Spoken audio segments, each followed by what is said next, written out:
Chapter 17 is on control of gene expression in eukaryotes. So for many, many years, more actually over 140 years ago, Charles Darwin proposed that humans had a recent common ancestor to African great apes. Now, while studies have been performed and research has done it, they've actually found that there are vast differences between humans and chimps. Some of these large differences are anatomical differences, physiological differences, behavioral and cognitive traits. So there is a significant amount of differences between chimps and humans. However, there is a large similarity in terms of their DNA sequences. Now, some of the differences that are stark between humans and chimps are their structure of their backbone, their pelvis, their jaw, hands, feet. Even the human brain is twice the size of a chimp.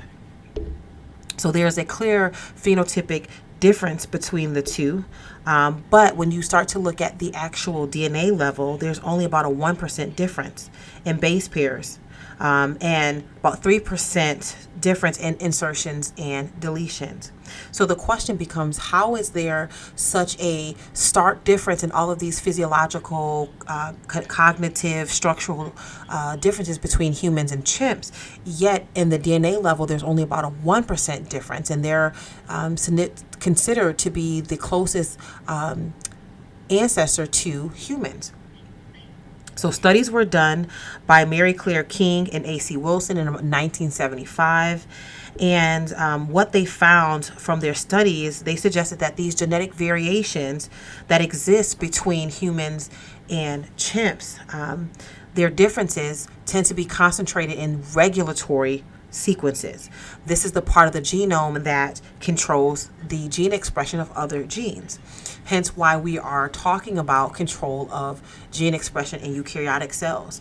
And so hopefully this also allows you to understand the impacts and the significance of gene regulation in eukaryotic cells. It's so profound and so essential that even though it may only be 1%, that 1% is significant enough to cause such vast differences between humans and chimps.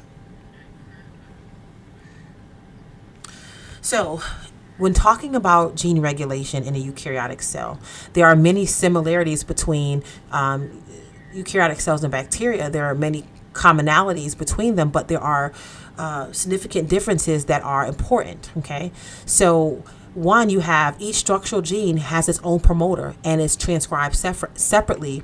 That is a stark difference between prokaryotic cells, which have one promoter and multiple genes sharing that one promoter. The DNA also has to unwind from the histone proteins before transcription can even occur, so that adds another level of complexity. And transcription and translation are not coupled. They occur in separate time and space. So these differences, while may seem minimal, are actually a significant difference and are important to this process. So some of the changes that are important when it comes to DNA unwinding and the histone proteins having access to the machinery is DNase 1 hypersensitivity and histone modifications. Okay, what do I mean by DNase 1 hypersensitivity? So remember, as genes become transcriptionally active, there are regions around those genes that are highly sensitive to DNase activity. Okay, those regions are called DNase 1 hypersensitive sites. And they typically develop about 1,000 nucleotides upstream from the start site. And this is where you have a lot of modulation of the chromatin that can be regulated. Okay, and then you have histone modifications. Okay, which are again important in chromatin remodeling. Okay. With histone modifications, remember a histone is made up of an octamer core of a nucleosome. So you have the H2A, H2B, H3, and H4. which appear twice, that make up that nucleosome. And within that structure, there are domains that have what we call globular domains that associate with histones and DNA. And then there are tails, which we call a positively charged tail, that interacts with phosphates on DNA. So you have these different components of the histone or the octamer that can be modified. For example, I'm sorry, I didn't mean to go back on that to you guys. So when you talk about the methyl groups, you can have the addition of methyl groups to histone protein tails, and that will cause chromatin structure, which will then allow for modifications, gene regulation. Then you also have addition of the acetyl groups to the histone proteins, and that's another level of modification that can regulate gene expression. Okay.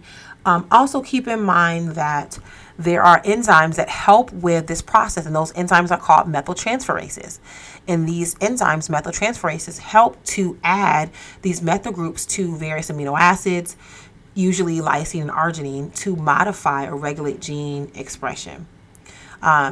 You can also have the addition of methyl groups to the H3 protein or other components of the histone protein, which will then also allow for gene regulation by modifying the structure or accessibility of the machinery to the DNA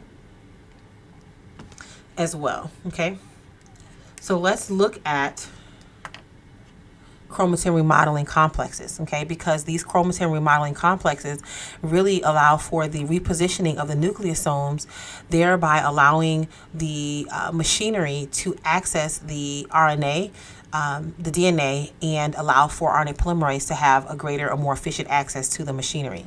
So as you see here in the diagram, you have the nucleosome, okay, that are interwoven with DNA. And it is an ATP dependent process where you have these specific binding sites that transcription factors and other proteins can bind to, like this chromatin remodeling complex, thereby causing the remodeling or the opening of the DNA and allowing it to be more accessible. Okay. Acetylation. You have acetylation of histone proteins that help to alter the chromosome structure, and they allow for, again, the transcription factors to bind to DNA. So remember, transcription factors are essential in the gene regulation process, whether transcription occurs and sometimes at which rate. So if the transcription factors cannot get access to the DNA, then it's going to cause an impairment in the efficiency of transcription. So a way to help with that process or to alleviate those issues, you have acetylation of these histone proteins that allow for the opening up or the accessibility of the chromatin, thereby providing access to the machinery.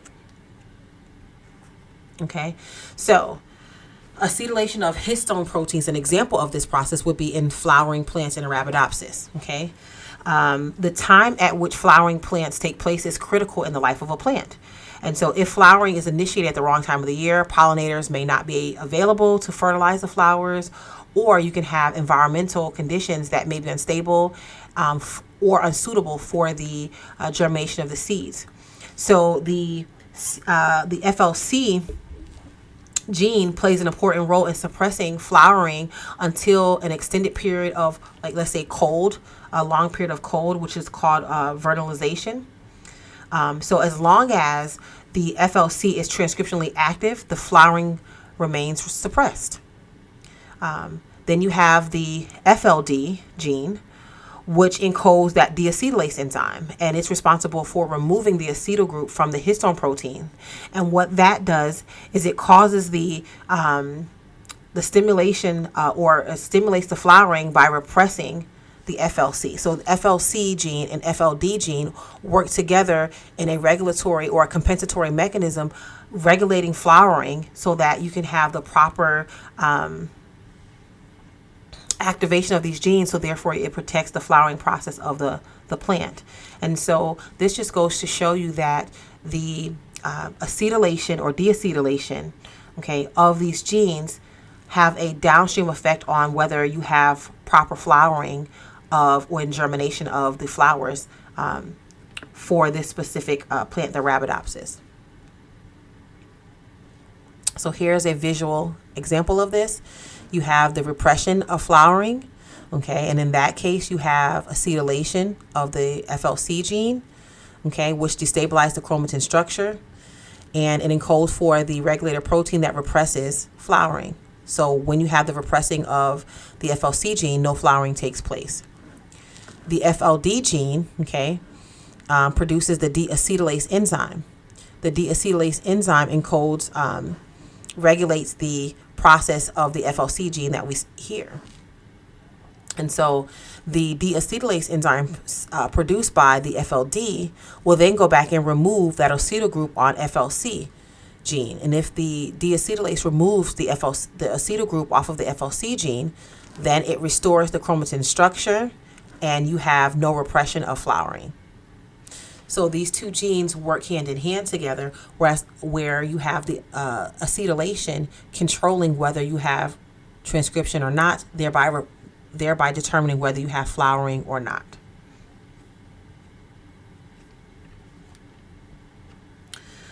All right, you also have chromatin remodeling that can actually bind directly to the DNA, and it will determine whether you have the influx or the increase in gene expression or the decrease in gene expression. And this is in part due to DNA methylation, specifically of cytosine bases that are adjacent to guanine nucleotides. In the genome, we call this CPG islands, okay? And this is areas in the promoter region that are dense in cytosine guanine that are adjacent to each other.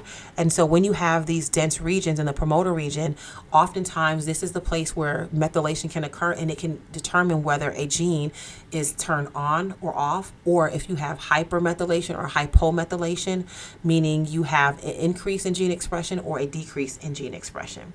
Either way, this helps to regulate the remodeling of the chromosomes as well, specifically the DNA, thereby causing repositioning of the nucleosomes and blocking the ability of the machinery to get access to the DNA. One of the ways in which you can look at the methylation of certain genes is by doing a chip assay. It's called chromatin immunoprecipitation. And this is a technique that can be used to identify DNA binding sites of a specific protein in the locations where you have methylation occurring. It is a very tedious technique, but it is very profound in that it allows you to identify the exact location of where methylation is taking place in a promoter region of a gene, thereby modifying it. And so this becomes important because if you're doing drug development and you identify that this specific gene being silenced or being overexpressed is contributing to a specific disease, let's say cancer, atherosclerosis, diabetes, then reversing that effect can actually potentially retard the repression of that gene and reverse that diagnosis or reverse that phenotypic expression that is being shown. So here you see just briefly how a chip assay works is you have your DNA, okay, in the cell with that is bound to protein. You then cross-link that DNA with the protein so you allow it to be fixed and it cannot disassociate. You lyse the cell and then you begin to use a type of enzyme or you do electroporation to help break open the cell and then fragment the chromatin. You then allow incubation of a specific antibody that is specific to your protein of interest to bind to that protein so that you can then detect the DNA that is bound to that specific protein. You then separate the DNA from the protein through a process called digestion, and then you can then go in and sequence the DNA that is only bound to your protein of interest. And that allows you to see and sequence where the DNA is being bound to the protein, thereby causing potentially silencing, okay? And this has been a very instrumental technique in helping us understand how gene regulation impacts diseases and contributes to sometimes morbidity and or mortality in humans. So as I talked about before, you have transcription factors, and they play a major role in regulating transcription. Oftentimes you have different types. So we talked about in the chapter on transcription where we have the basal apparatus, and this is the basic transcription factors that are needed to carry out basal levels of transcription at the core promoter. But you also have other transcription factors that play enhanced roles in transcription in determining whether transcription of a specific gene is enhanced or is reduced. Okay, an example of that would be the regulation of galactose metabolism through Gal4. Okay, so let's look at this example here. So here you have your DNA. Here is your active binding site. There's the core promoter, and within the core promoter you have that TATA binding box, and then you have your transcription start site. If you all remember, we have a cohort of proteins that can bind to these different regions in the DNA and allow for the efficiency of transcription by folding over the machinery and allowing the DNA to become closer to the start site, thereby increasing the rate at which transcription happens. And sometimes it may not increase it, but it stabilizes the process of transcription and sometimes stimulates the process of transcription. And this is through the use of transcription factors. Now, if you remember in chapter 16, we talked about the different types of motifs and domains within a DNA and a protein that allow for that binding of proteins to DNA. We see this in many transcription factors. A lot of transcription factors have these specific motifs like zinc fingers, and that allows it to bind specifically to the major groups of DNA and allow for the regulation of gene expression. You often have consensus sequences that are present in the promoter regions and upstream from the core promoter that allow for various transcription factors to bind to carry out transcription. And this is unique for different genes. Every gene may have a different consensus sequence or a regulatory area where certain proteins bind to. And oftentimes, again, this is a combination of different transcription factors and or promoters that respond differently. In this case, you have the transcription that is activated by Gal4 in response to galactose. Okay, Gal4 binds to the UAS site, and it controls the transcription of genes in galactose metabolism. So in the absence of galactose, Gal80 blocks Gal4 from activating transcription. Okay. Then you have galactose present with Gal3 and Gal4.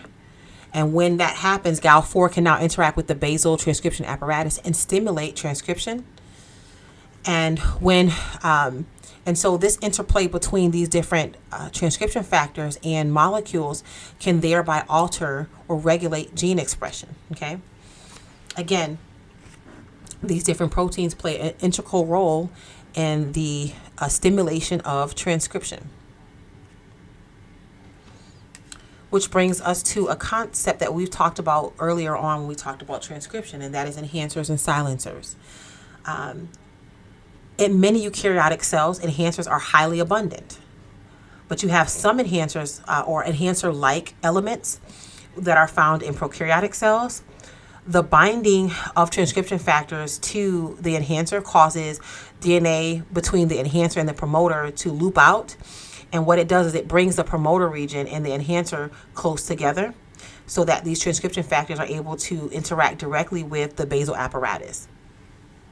Okay, so ultimately that enhancer is that DNA sequence that helps to stimulate transcription a distance away from the promoter. And the silencer is going to do the opposite. It's going to actually inhibit the effect, have an inhibitory effect on the transcription of distant genes.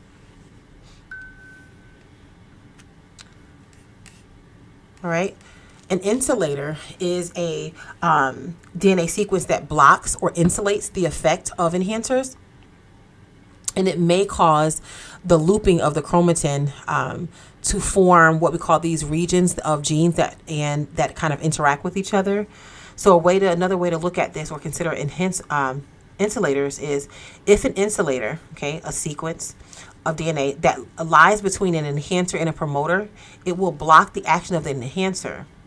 But if an enhancer lies outside of that region between the two, it has no effect. So in order for an insulator to be effective in regulating or blocking, regulating transcription, it has to lie between the enhancer and the promoter region.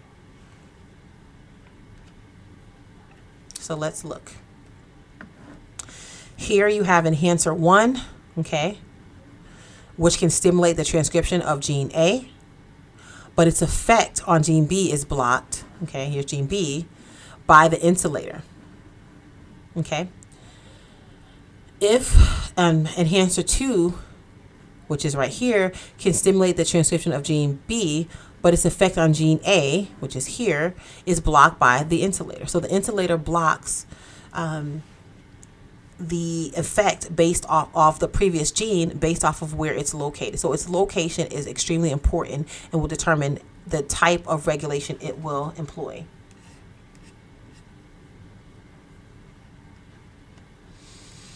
All right.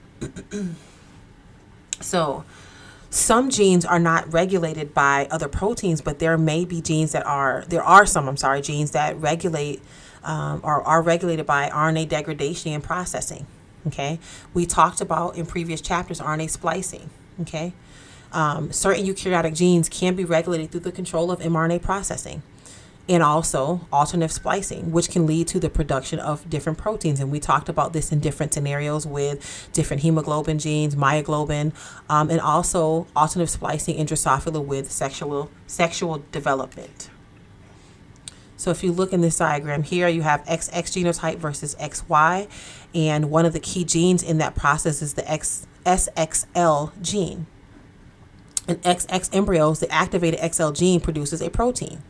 Okay, and that protein, it causes the TRA pre-mRNA to be spliced at a downstream 3' site to produce this TRA protein. Together, TRA and TRA2 proteins direct the female-specific splicing of the DSX pre-mRNA, which will then produce an embryo that develops into a female. However, if the XL gene is not activated, there will not be the production of the SXL protein. And when the SXL protein is not produced, the TRA pre-mRNA is spliced differently. So it's going to be spliced more upstream. And when it's spliced more upstream, it produces a non-functional TRA protein. Without that TRA protein being functional, the male-specific splicing of DSX pre-mRNA is different, and so it's going to produce a male. Okay, it will produce an embryo that produces or results in a male.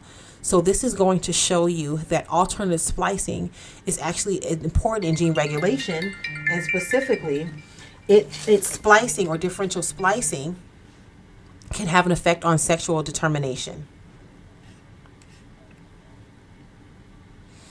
Okay, and this is showing you the actual downstream effect of the alternative splicing with TRA. So here you have the TRA pre-mRNA, okay, and males are to the right, left, females are to the right. Here, if you have alternative splicing, you have the B here that is present, which includes a premature stop codon, which results in the premature or non-functional TRA protein, producing the male phenotype. However, in females, that B exon that is carrying that premature stop codon is spliced out, and so the mRNA that is produced is just including the A, C, and D exons, which, when they are ligated together, produce the TRA protein, thereby allowing for a fully functional female to be produced. So again, there are in eukaryotic cells, gene regulation is not just DNA binding to protein, but you also have RNA splicing or an alternative splicing that also contributes to gene regulation. The degradation of RNA is also important because it regulates the amount of mRNA that is produced. And in turn, that depends on not just the rate of mRNA synthesis, but the rate of mRNA degradation. Eukaryotic mRNA is generally more stable than bacterial mRNA, and it typically lasts a few minutes before it's degraded. However, messenger RNA is degraded from the 5' end, and then it's most commonly to begin with that 5' cap. Much of the RNA degradation takes place in the specialized complexes called P-bodies. However, P-bodies appear to be more more than simply destruction sites for RNA. These P-bodies can temporarily store mRNA molecules, which can be later released and translated. Okay, so the degradation of RNA also plays a role in gene expression. Another factor, and this tends to be one of my favorite when it comes to understanding gene expression in eukaryotic cells, is RNAi, or RNA interference, and it's extremely important in gene regulation. There are two concepts that I would talk about, is the small interferon RNAs, or siRNA, and microRNAs. Okay, Dicer and RISC are what we call RNA-induced silencing complexes. And Dicer cleaves and processes double-stranded RNA to produce a single-stranded short fragment of siRNA or a short fragment of microRNA that are typically 20 to 25 nucleotides in length. And sometimes when they combine together, okay, with proteins, they can form what we call RISC, okay, the RNA-inducing silencing complex. There are many different microRNAs and many different siRNAs that can regulate gene expression. There's been a vast amount of research that has shown microRNAs and their ability to bind to DNA and cause interfere with gene expression, contributing to cancer, diabetes, atherosclerosis, Alzheimer's disease, and the list goes on of many human traits or diseases that are directly associated with microRNAs. Okay. Small interfering RNAs base pair perfectly with mRNA. MicroRNAs are not as perfect in their pairing, but they can also impair gene expression. So some mechanisms by which gene regulation occurs using RNA interference, you have RNA cleavage, and this is where you have the RISC, that complex containing an siRNA, will pair with an mRNA molecule and cleave the mRNA, so causing it to be shortened or modified. You can also have this RNA interference that actually blocks translation from occurring. Or you can have transcriptional silencing, and this is where you have the altering of the chromatin structure, thereby preventing the machinery from accessing the product to produce it. And then you can also have silencer-independent degradation of the mRNA. So let's look at some examples here, okay? So you have RNA silencing that's leading to degradation of the mRNA or inhibition of transcription or translation. Here in diagram A, you have double-stranded RNA, and you have Dicer that dices up or fragments the siRNA. Then siRNA combines with that RISC combines with protein to form that RISC complex, and it then pairs with a complementary sequence of the mRNA and causes cleavage of the RNA, which causes degradation once it's cleaved. You can also have a double-stranded region of RNA that is fragmented by Dicer, and that binds with protein to form that RISC complex. Well, the microRNA can then combine and imperfectly pair with mRNA. And when that happens, it actually leads to inhibition of translation. So you can get the mRNA that is produced, but it never becomes translated into protein. And then lastly, you have instances where you have siRNA that attaches to complementary sequences in the DNA and it tracks methylating enzymes. And these methylated enzymes, these enzymes methylate the DNA or the histones, and they thereby inhibit transcription. So utilizing the siRNAs that will attach to a complementary sequence, it binding there attracts or homes in or signals to these methylating enzymes to then methylate the areas where it's bound, and that methylation will then inhibit transcription from occurring. So this RNA interference can then control gene regulation, okay? These microRNA molecules are key factors in controlling development in animals, including humans and plants. So oftentimes we see microRNAs playing a role in development and sexual differentiation. And you can also have crosstalk between RNA. So you have different RNA molecules that can share binding sites, and it almost acts as a compensatory mechanism where when one is bound, it blocks the other from binding there as well. And so it causes either upregulation or downregulation of genes depending on what microRNA is bound at that site.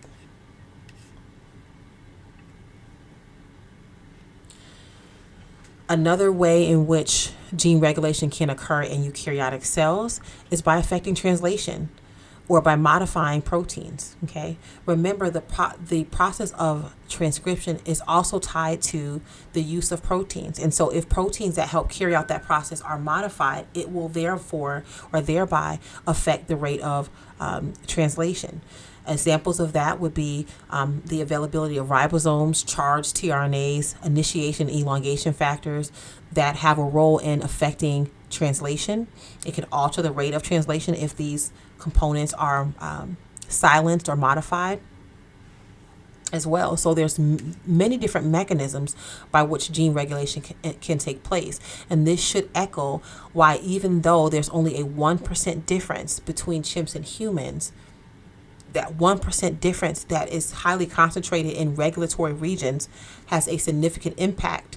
And this is why we do see this vast difference in physiological,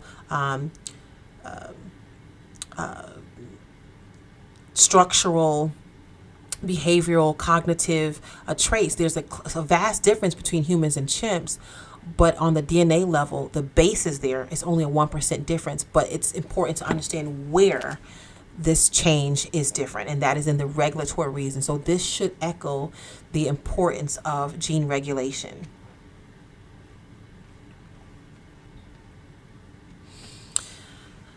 The other factor in considering gene regulation is there are some expression of eukaryotic genes that are regulated by availability of components that are required for translation.